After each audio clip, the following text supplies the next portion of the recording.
Lantas apa yang menyebabkan Jakarta tak pernah absen dari banjir? Untuk mengulasnya sudah bergabung bersama kami pengamat tata kota Yayat Supriyatna. Selamat sore Pak Yayat. Selamat sore Mbak Cynthia.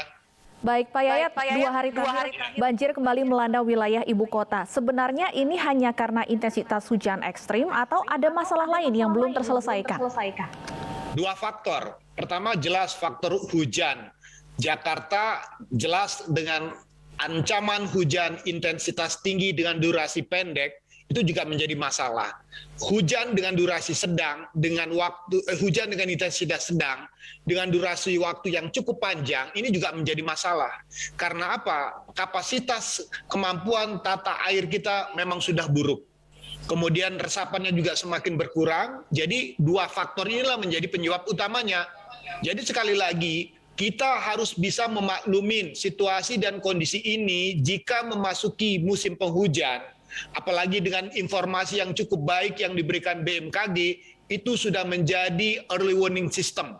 Jadi BMKG sudah cukup bekerja maksimal dalam konteks informasi potensi curah hujan yang kemungkinan bisa terjadi dalam situasi kondisi tertentu.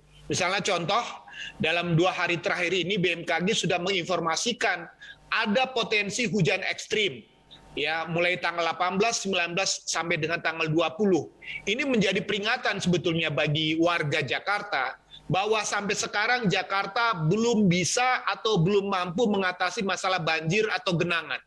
Penyebabnya jelas, kondisi tata air kita memang belum baik, bukan tidak baik. Yang kedua, resapannya semakin berkurang. Kemudian juga yang ketiga adalah faktor situasi kondisi secara sosial dan ekonomi yang bisa dikatakan belum banyak perubahan yang kita rasakan terkait dengan persoalan-persoalan tumbuh kembangnya permukiman yang sama sekali mungkin tidak memiliki saluran drainase yang maksimal.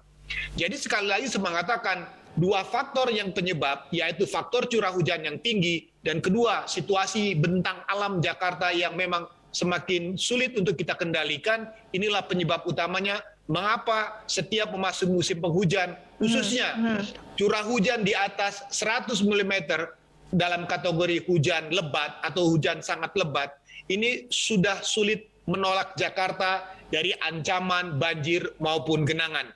Jadi dua faktor itu menjadi faktor utama mengapa sampai sekarang Jakarta sulit menghindari dari ancaman potensi banjir maupun genangan yang selalu terjadi setiap musim penghujan. Apakah artinya sumur resapan yang dibangun Pemprov DKI Jakarta belum mampu secara optimal menampung air hujan, Pak Yayat? Ini persoalan yang harus dipahami oleh masyarakat. Dalam beberapa kali informasi yang pernah saya sampaikan, pola penanganan banjir berbeda dengan pola penanganan untuk menambah potensi cadangan air tanah.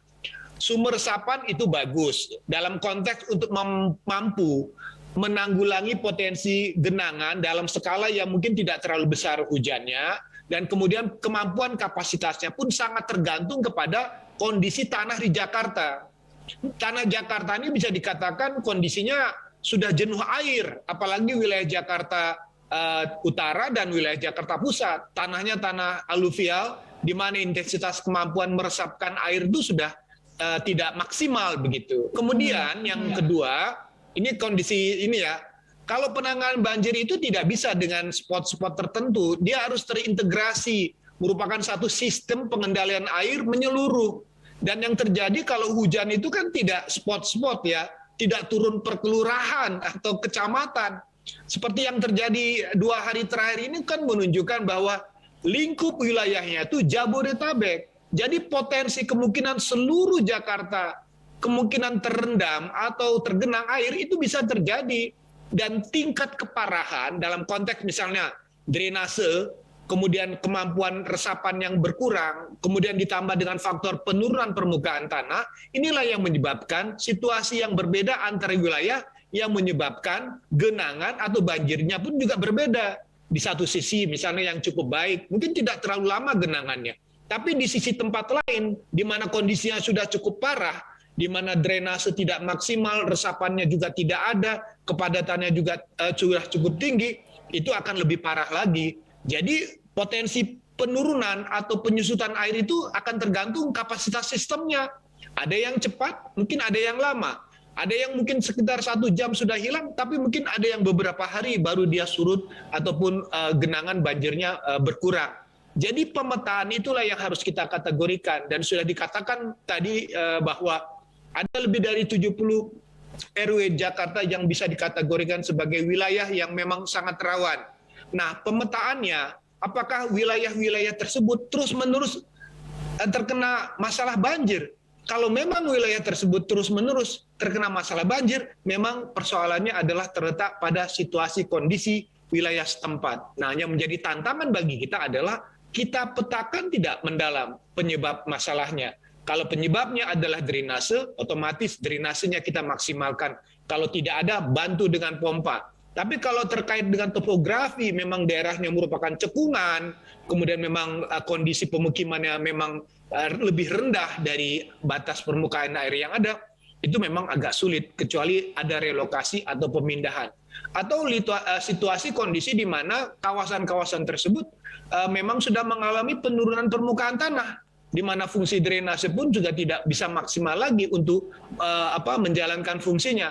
Jadi kategorisasi berdasarkan karakteristik wilayah, kemudian juga dipetakan berdasarkan kasus per masing-masing daerah, itulah yang harusnya menjadi kerjaan kita bersama.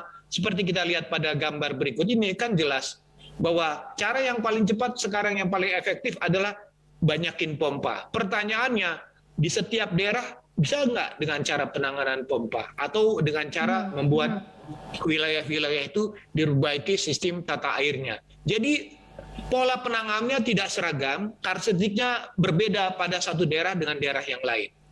Baik, ada titik-titik yang memang kondisi wilayahnya rawan banjir. Lalu Pak Yayat, sebenarnya siapa yang bisa kemudian menyelesaikan permasalahan ini? Apakah dari masyarakatnya bisa berkontribusi atau dari pemerintahnya yang harus kemudian membuat strategi yang terintegrasi untuk menyelesaikan permasalahan banjir secara menyeluruh di seluruh wilayah Jakarta?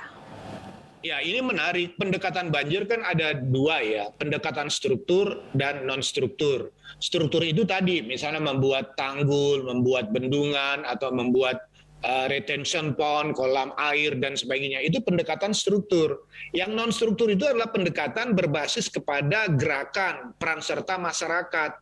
Nah, dua ini kan harusnya disinergikan. Pertama satu, pernah nggak dilakukan dialog secara terbuka pada RT atau RW yang terus-menerus mengalami banjir?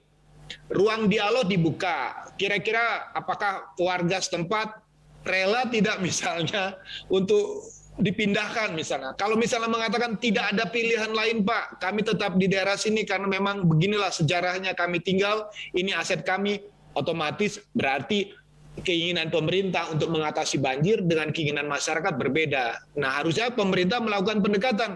Bagaimana caranya mempertemukan dua pemikiran dari pemerintah dan masyarakat bisa menemukan jalan keluar untuk mengatasi masalah yang ada. Misalnya contoh, sepakat tidak kalau misalnya dilakukan relokasi? Sepakat atau tidak kemungkinan ada aset atau tanah warga yang dikeruk atau dipergunakan untuk memperluas drainase?